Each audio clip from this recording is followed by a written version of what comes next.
I submitted a Freedom of Information request to the DWP, asking some really simple questions. Where does the money go when people can't get their benefit money through a bank? And if you remember, I covered this in a previous post.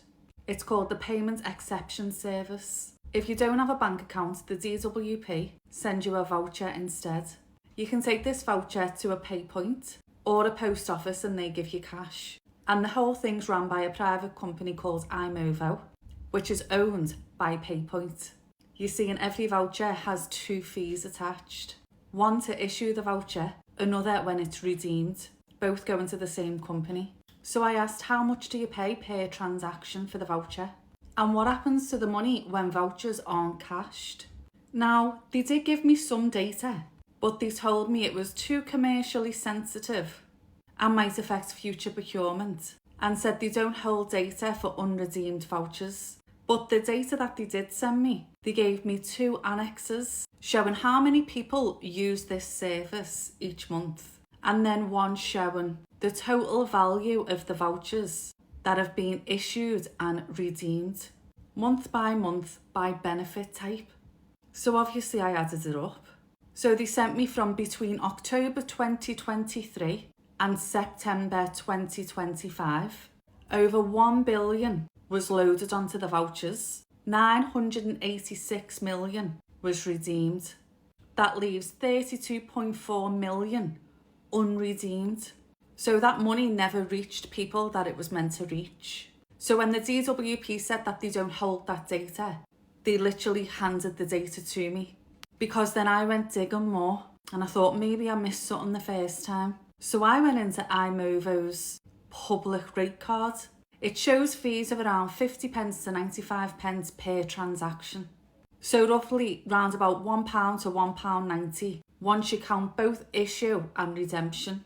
So that's over 10 million vouchers. That's around 10 million to 19 million in fees. Then plus another £12,950 per month just on the platform costs. So over the 2 years, if you calculate it up, that's £52 million lost. That's in the unclaimed payments, the transaction fees and system charges. And you see, you know that £32 million, we then don't know where that goes. Does it go back to the Treasury? Does it go to the private company? And there's roughly 140,000 people a month that rely on this service. People who can't get benefits through the bank, often the most vulnerable people in the system. And while all of this is happening, the Chancellor is on record saying we can't leave welfare untouched. So the government's planning on cutting billions to benefits. But there's no mention of this £52 million loss over the 2 years. It's disappearing inside their own payment system. So if they really want to start making welfare more efficient, start with the waste, not the people. Because if I can find £32 million missing using the DWP's own data, they can too. They just don't want to say where it goes or who profits when people don't get their money. That's not commercially sensitive. That's public money lost, all in plain sight.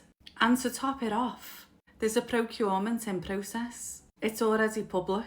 The tender is live until 2031. The values listed, the suppliers known, same supplier. It's all there. What isn't public is the money that's already been paid. The millions in transaction fees from contracts that have already ended.